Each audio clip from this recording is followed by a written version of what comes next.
तो जैसे यहाँ पर देखो लिखा हुआ है कि land is use for different purposes, ठीक है, मतलब अलग अलग पर्पस से जो है वो लैंड का यहाँ पर प्रयोग किया जा सकता है। जैसे अगर आप देखोगे तो एग्रीकल्चर के लिए हम इसका यूज़ यहाँ पर कर सकते हैं, ठीक है। फिर फॉरेस्ट्री के लिए यहाँ पर यूज़ कर सकते हैं, मतलब फॉरेस्ट वगैरह जो होता है, ठीक है, जहाँ पर फॉरेस्ट वगैरह लगाए जाते हैं वो सब चीज़ों के लिए हम यूज़ कर सकते हैं। फिर माइनिंग वगैरह, ठीक है, अगर कोई मिनरल्स वगैरह हमको वहाँ पर मिलते हैं तो हम क्या कर सकते हैं कि वहाँ पर माइनिंग एक्टिविटीज़ करके उन मिनरल्स को जो है वो यहाँ पर आइडेंटिफाई करके बाहर निकाल सकते हैं। फिर हाउसेस वगैरह जो है वो यहाँ पर बनाने के लिए, रोड्स वगैरह जो है वो यहाँ पर बनाने के लिए, इंडस्ट्रीज़ वगैरह को सेटअप करने के लिए, तो ये सारे अलग अलग तरीके की चीज़ों के लिए हम जो यहाँ पर लैंड होता है उसका यूज़ करते हैं, और इसी वजह से हम इसको यहाँ पर लैंड यूज़ के नाम से जानते हैं, ठीक है। तो ये चीज़ें क्या हैं कि किस किस पर्पस के लिए आप लैंड का यूज़ करोगे, है ना, जो ज़मीन है उसका किस लिए आप यहाँ पर प्रयोग करोगे, वो चीज़ आपको यहाँ पर बतानी है। The use of land is determined by the physical factor such as topography, soil, climate, minerals and availability of water, है ना। अब कभी भी अगर मान लीजिए कि जो भी यहाँ पर लैंड आपके पास अवेलेबल है उसका जो यहाँ पर आप यूज़ करोगे वो किस बात के ऊपर डिपेंड करेगा, वो बहुत सारे फैक्टर्स के ऊपर डिपेंड करता है ना। जैसे टोपोग्राफी कैसी है, टोपोग्राफी का मतलब क्या है कि वहाँ पर जिस तरीके का स्ट्रक्चर है, क्या वो इवन स्ट्रक्चर है, प्लेन है, डेजर्ट है ना, या फिर आप ये कह सकते हैं कि माउंटेनियस रीजन है, कोस्टल एरियाज है, वो डिपेंड करेगा कि भाई वहाँ पर जो टोपोग्राफी है ना, वो अनइवन सरफेस है या इवन सरफेस आपको देखने को मिल रहा है, वेजिटेशन आपको देखने को मिलता है या नहीं मिलता है। तो ऐसे बहुत सारे फैक्टर्स यहाँ पर होते हैं जो टोपोग्राफी के अंतर्गत आपको देखने को मिलेंगे, ठीक है। अब उसके बाद अगली बात यहाँ पर यह है कि जो भी लैंड यहाँ पर अवेलेबल है वहाँ पर सॉइल कैसा है। अगर वहाँ पर सॉइल अच्छा नहीं होगा तो आपको क्या लगता है कि वहाँ पर एग्रीकल्चर जो प्रैक्टिसेस हैं वो वहाँ पर की जा सकेंगी क्या? बिल्कुल नहीं होगा। फिर उसके बाद क्लाइमेट यहाँ पर कैसा है, ठीक है, मतलब आप यहाँ पर जो भी लैंड वगैरह के यूज़ करने हैं उसका क्लाइमेट भी डिपेंड करेगा। अब जैसे मान लीजिए फॉर एग्जांपल आपने कोई यहाँ पर क्या करी, इंडस्ट्रीज़ यहाँ पर लगाना चाहते हो आप, ठीक है। अब इंडस्ट्री जो आप यहाँ पर लगाना चाहते हो वो किससे रिलेटेड है, वो विंड एनर्जी से रिलेटेड है, ठीक है। विंड एनर्जी का मतलब यहाँ पर क्या हुआ, विंड एनर्जी का सिंपल सा मतलब यहाँ पर ये हुआ कि जहाँ पर जो हवा वगैरह चलती रहती है उससे रिलेटेड आपको इंडस्ट्री यहाँ पर आप लगाना चाहते हैं। तो आप यहाँ पर क्लाइमेट देखोगे ना, जहाँ पर विंड वगैरह ज़्यादा ब्लो करती होंगी वहीं पर तो आप लगाओगे। जैसे गुजरात वगैरह वाला एरिया हो गया, तमिलनाडु वगैरह वाला एरिया हो गया, वहाँ पर आप इन चीज़ों को लगाओगे। तो क्लाइमेट भी जो है वो बहुत इंपॉर्टेंट रोल यहाँ पर प्ले करता है। फिर उसके बाद मिनरल्स वहाँ पर हैं या नहीं है, है ना। अगर आप कोई इंडस्ट्रीज़ यहाँ पर सेटअप करना चाहते हो तो उन एरियाज़ में करोगे जहाँ पर आपको मिनरल्स मिलेंगे। जैसे प्लेटू हो गए, है ना, जैसे मालवा प्लेटू, डेक्कन प्लेटू, छोटा नागपुर प्लेटू, ये सारे रीजन्स में आपको मिनरल्स जो हैं वो ज़्यादा बड़े स्केल पर मिलेंगे। और पानी वहाँ पर कितना अवेलेबल है इस बात के ऊपर भी चीज़ें जो हैं वो डिपेंड करेंगी। तो अभी क्या है कि फॉरेस्ट जो भी यहाँ पर आपको देखने को मिलते हैं, बिल्डिंग हाउस देखने को मिलते हैं, इंडस्ट्रीज़ आपको देखने को मिलती है, इस तरीके से हम जो अवेलेबल लैंड हमारे पास है उसका हम यहाँ पर यूज़ करेंगे। लेकिन कोई भी लैंड जो है उसका किसी भी पर्पस के लिए यूज़ जो है वो नहीं किया जाता, है ना। उसको डिटरमाइन करने के लिए हमारे पास कुछ फिजिकल फैक्टर्स होते हैं जिनको ध्यान में रखकर हम ये डिसाइड करते हैं कि किस चीज़ का उपयोग किस चीज़ के लिए यहाँ पर करना है, ठीक है। जैसे अगर आप देखोगे तो हम यहाँ पर टोपोग्राफी देख रहे हैं, सॉइल देख रहे हैं, क्लाइमेट देख रहे हैं, मिनरल्स देख रहे हैं, अवेलेबिलिटी ऑफ वाटर वगैरह देख रहे हैं। तो ये सारे अलग अलग तरीके के फैक्टर्स आपके सामने अवेलेबल हैं जिनको ध्यान में रखकर हम ये डिसाइड करते हैं कि जो हमारे पास अवेलेबल लैंड है इसका हम यूज़ किस तरीके से यहाँ पर करने वाले हैं। Human factors such as population and technology are also important determinants of land use pattern, ठीक है। अब यहाँ पर क्या है कि अगर मान लीजिए कि कोई इंडस्ट्रीज आपने वहाँ पर सेटअप कर ली, ठीक है। अब वहाँ पर क्या है कि वहाँ पर पॉपुलेशन है ही नहीं है जो उस इंडस्ट्री में आकर काम करेगी, है ना। या आपने कोई यहाँ पर क्या है, आप ये कह सकते हैं कि घर बना लिए हैं, ठीक है। घर बनाने में आप ये कह सकते हैं कि वहाँ पर किसी का कोई इंटरेस्ट नहीं है कि भाई वो तो शहर के बाहर आपने घर बनाए हुए हैं, हम वहाँ पर घर नहीं लेना चाहते हैं। तो पॉपुलेशन भी जो है वो यहाँ पर क्या करेगा, ह्यूमन फैक्टर्स भी जो हैं वो काफ़ी रिस्पॉन्सिबल फैक्टर जो हैं वो आपको देखने को मिलेंगे, जिससे हम ये कह सकते हैं कि लैंड का जो अलग अलग तरीके से यहाँ पर यूज़ होगा उसमें पॉपुलेशन भी काफ़ी इंपॉर्टेंट रोल प्ले करती है।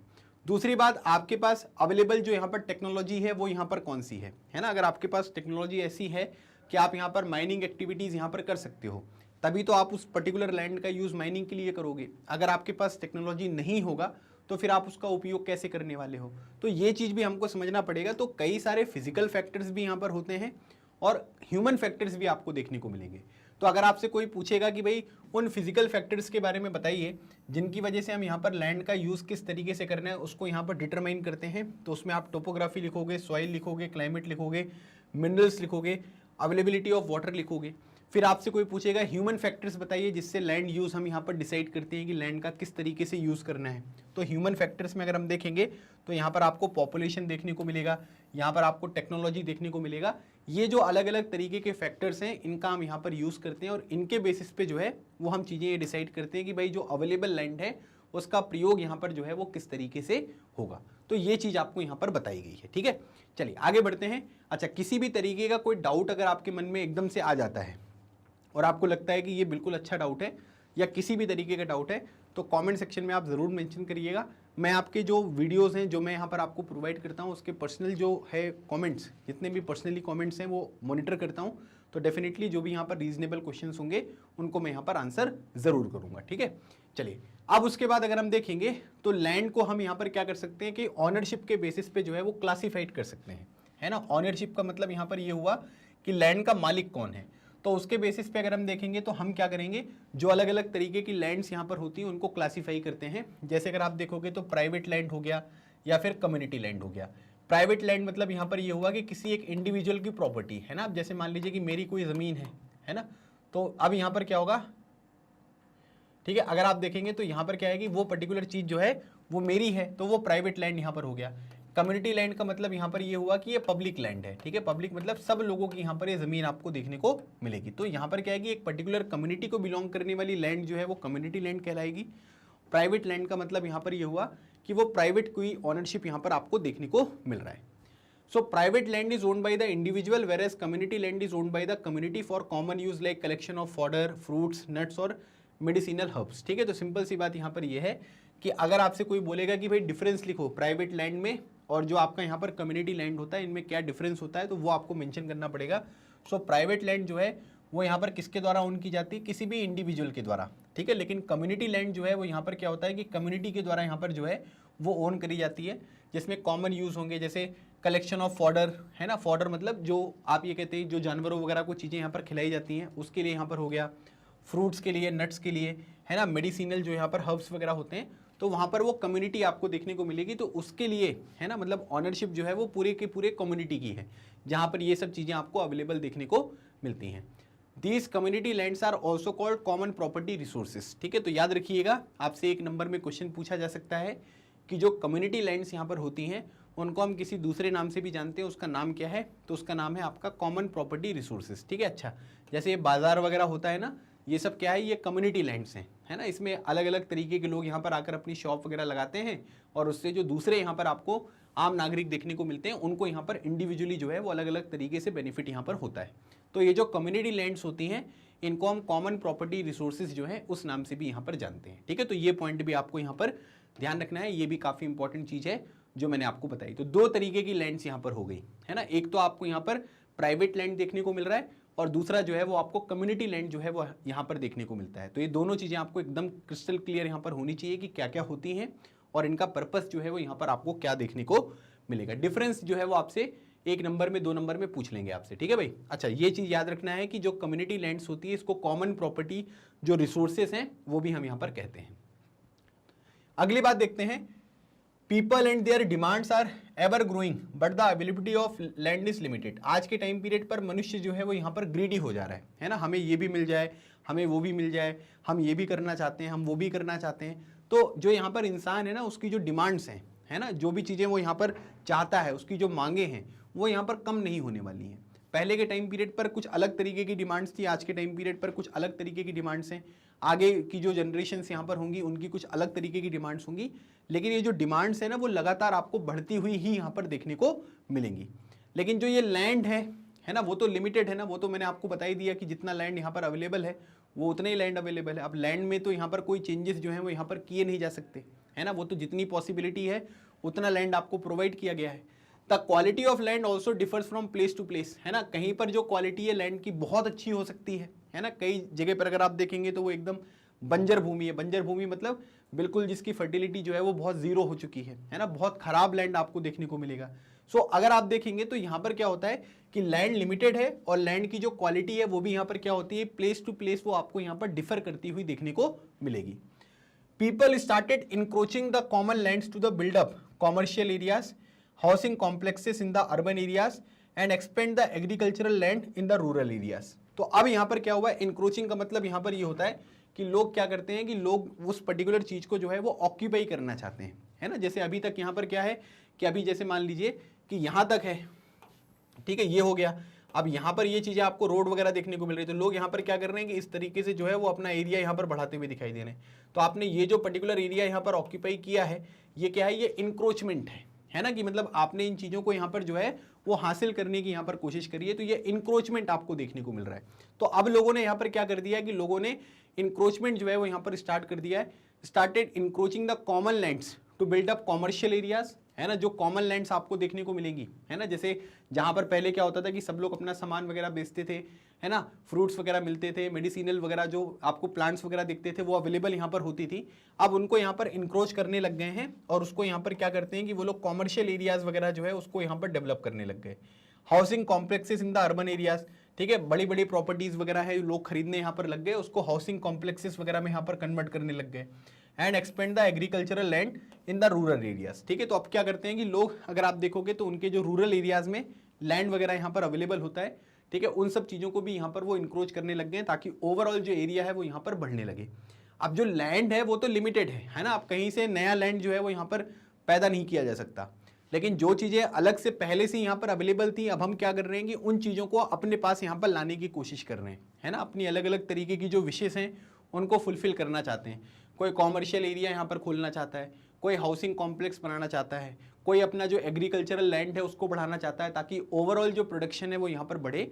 तो ऐसी जो सारी की सारी प्रोसेस होती है इसको हम इंक्रोचमेंट कहते हैं या इंक्रोचिंग द कॉमन लैंड्स। इस बेसिस पे जो है इस चीज़ को यहाँ पर हम जस्टिफाई कर सकते हैं, क्योंकि ह्यूमन नीड जो है वो यहाँ पर बहुत ज़्यादा हो गई है ना, और डेवलपमेंट भी हमको करना है, तो इस तरीके की चीज़ें आपको बड़े स्केल पर होती हुई दिखाई देती हैं।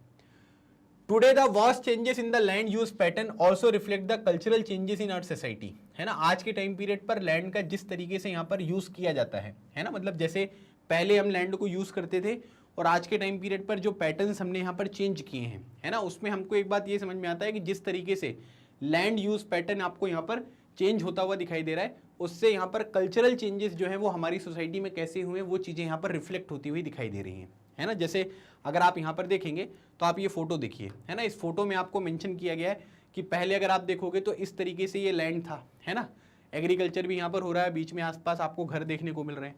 फिर उसके बाद अगर आप देखोगे तो सेकंड नंबर पर है ना, दूर दूर में देखो यहाँ पर हट्स ही देखने को मिल रही हैं, आप लोगों ने यहाँ पर घर वगैरह बना लिए हैं, है ना, ये चीज़ें हो गई हैं। फिर इलेक्ट्रिसिटी वगैरह भी यहाँ पर आपको अच्छे लेवल पर देखने को मिल रही है। फिर उसके बाद यहाँ पर इस तरीके से चीज़ें देखने को मिल रही हैं, है ना। आप देखो यहाँ पर बीच में क्या था, बीच में खेत आपको देखने को मिल रहा था, लेकिन अब इसकी जगह पर क्या हो गया है, इसकी जगह पर रोड बन गया है ना। रोड बनने के बाद यहाँ पर बस वगैरह भी चलने लग गई हैं। फिर उसके बाद अगर आप देखोगे तो बड़ी बड़ी इमारतें यहाँ पर बन गई हैं, है ना। और इस तरीके से पहले एक ही रोड थी, अब यहाँ पर दोनों साइड की रोड यहाँ पर आपको देखने को मिल रही हैं। तो समय के साथ क्या हो रहा है कि जो अलग अलग तरीके के हमारे पास लैंड्स यहाँ पर अवेलेबल हैं, उनका हम यहाँ पर यूज़ भी अलग अलग तरीके से कर रहे हैं, ठीक है। तो आज के टाइम पीरियड पर अगर आप देखोगे लैंड डिग्रेडेशन का मतलब यहाँ पर ये हुआ कि जो भी आपके पास अवेलेबल लैंड यहाँ पर है, ठीक है, वो यहाँ पर क्या है कि उसका आप किस तरीके से उपयोग कर रहे हो। तो उससे क्या है कि सही तरीके से अगर आप उपयोग नहीं करोगे तो यहाँ पर क्या होगा कि लैंड की क्वालिटी जो है वो डिग्रेड होती जाएगी। डिग्रेड होना मतलब उसकी क्वालिटी यहाँ पर कम होना। फिर लैंडस्लाइड्स, है ना, इस तरीके की फोटोज आप देखते हैं, इसमें क्या होता है कि इस तरीके से जो ज़मीन है वो यहाँ पर खिसक जाती है ना। तो लैंडस्लाइड है, जैसे आपने देखा होगा हिमाचल प्रदेश, उत्तराखंड वगैरह में अभी बीच में बहुत सारे इंसिडेंट यहाँ पर हुए थे। जैसे केरला वगैरह में भी लैंडस्लाइड्स के काफ़ी सारे इंसिडेंट यहाँ पर आपको देखने को मिलते रहते हैं, ठीक है। तो ज़मीन यहाँ पर इस तरीके से खिसक जाती है। फिर उसके बाद सॉइल इरोजन, है ना, सॉइल वगैरह जो है वो यहाँ पर इरोड हो जाती है, पानी वगैरह के साथ सॉइल जो है वो बहती हुई दिखाई देगी, है ना। हम लोग क्या करते हैं कि जो हमारे पास अलग अलग तरीके के ट्रीज़ वगैरह हैं उनको यहाँ पर कट कर देते हैं। वैसे ट्रीज़ क्या करती हैं कि रूट्स जो होती हैं वो मिट्टी को बांध कर रखती हैं। अभी ट्रीज़ कट हो जाएगा तो रूट्स मिट्टी को कैसे बांध के रखेंगी, तो फिर क्या होगा कि पानी का फ्लो अगर ज़्यादा होगा तो पानी के साथ जो है वो मिट्टी भी यहाँ पर बहकर चली जाएगी। फिर उसके बाद डेजर्टिफिकेशन मतलब हम लोग यहाँ पर सॉइल का इस तरीके से यहाँ पर यूज़ करने लग गए हैं कि उसमें जितने भी फर्टिलिटी वाली चीज़ें होती हैं, मिनरल्स वगैरह होते हैं, न्यूट्रिएंट्स वगैरह होते हैं, वो सब चीज़ें यहाँ पर समाप्त हो गई हैं। तो वो पूरी की पूरी जो फर्टाइल लैंड थी ना, वो एक तरीके से आप ये कह सकते हैं कि बंजर भूमि यहाँ पर हो चुकी है, जिसकी फर्टिलिटी जो है वो बहुत कम हो चुकी है। वो सब आपको देखने को मिल रहा है। Are the major threats to the environment because of the expansion of the agricultural and construction activity. और इसकी वजह से आप ये कह सकते हैं कि ये सारे की सारी चीज़ें, है ना, आपसे पूछ लेंगे कि भाई आप ये बताइए कि कुछ मेजर थ्रेट्स जो कि इन्वायरमेंट के लिए वो कौन कौन से फैक्टर्स हैं। Land degradation, landslides, soil erosion, फिर उसके बाद डेजर्टिफिकेशन। डेजर्टिफिकेशन मतलब जो पहले फर्टाइल सॉइल यहाँ पर थी वो डेजर्ट के रूप में अब यहाँ पर कन्वर्ट होने लग गई, मतलब उसकी फर्टिलिटी जो है वो कम हो चुकी है। ये कुछ इंपॉर्टेंट मेजर थ्रेट्स हैं जो इन्वायरमेंट को आपको देखने को मिलेंगे, जिसकी वजह से मतलब इसका रिस्पॉन्सिबल फैक्टर क्या है, क्योंकि हमने एग्रीकल्चर बहुत ज़्यादा एक्सपेंशन यहाँ पर हो गया है और जो कंस्ट्रक्शन वगैरह की एक्टिविटीज़ वगैरह होती हैं वो आपको बड़े स्केल पर देखने को मिलेंगी। और इसी वजह से यहाँ पर क्या हुआ है कि ओवरऑल ये सारी की सारी चीज़ों की वजह से जो हमारे इन्वायरमेंट है उसके ऊपर एक नेगेटिव इंपैक्ट यहाँ पर पड़ता हुआ दिखाई देता है। ठीक है, तो ये सारी चीज़ें आपको पता होनी चाहिए। आपसे क्वेश्चन भी मैं आपको जो है इन फ्यूचर कराऊंगा।